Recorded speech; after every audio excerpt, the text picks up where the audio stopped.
print, email, Facebook, Twitter more lucrative, easy and on the rise. Animal smuggler warns of growing black market in native animals. A prolific, convicted animal smuggler says Australians would be horrified if they knew how many animals are dying in black market trade while being smuggled to cashed-up collectors in Europe and Asia. Over the last 2 years, 25-year-old Neil Cook has been convicted of more than 40 charges, including possessing and transporting protected animals such as crocodiles, lizards and snakes. The way the animals are smuggled out of the country is disgusting, and it's not safe for the animals, he told 7.30. Half of the time the animals are not surviving.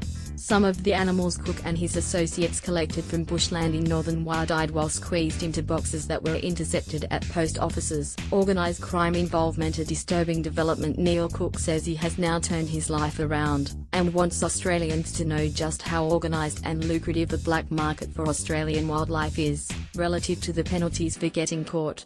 What people need to realise is there's so much money to be made with this, probably even more than running guns or drugs, he said.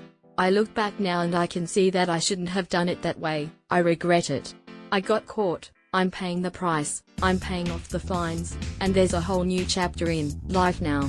Australian Border Force Wire boss Rod O'Donnell says more and more Australian reptiles are being smuggled overseas, in increasingly sophisticated networks. One of the more disturbing elements we're seeing is organised crime starting to get involved because there's a profit motive now, he told 7.30. We're seeing growth in people collecting on behalf of a more organised criminal entity to then sell and make profits overseas, and that's a disturbing development. Herpetologists would pay anything for unique wildlife. Wildlife trafficking is worth an estimated $24 billion globally, with the greatest demand being for souvenirs of African animals like elephants and rhinoceroses. But there is evidence the market for Australian reptiles is more lucrative than ever before, with a single animal fetching tens of thousands of dollars in Asia, Europe and the United States. In the last month alone, authorities in WA intercepted 269 animals, including the biggest smuggling intercept in the state's history, which resulted in 220 reptiles and mammals being seized from a car stop for speeding near Eucla. Neil Cook says social media sites are fueling the trade in rare and sought-after species. They're using pretty much all internet forms, but now mainly Instagram and Facebook, he said.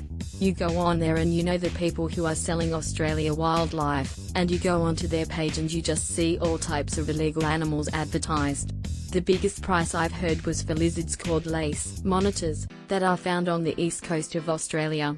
They can fetch up to $80,000 to $100,000 a pair when they get to USA and Germany. You just have these really keen reptile enthusiasts, herpetologists who would pay anything for such unique wildlife.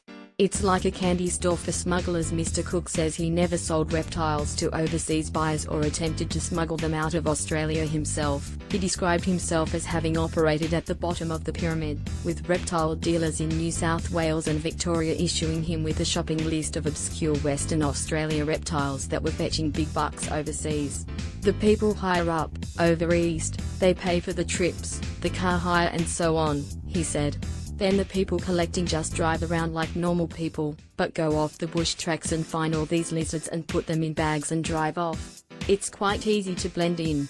They drive them back east, or mail them back east, and either the person there, or one above them, organizes the sending overseas.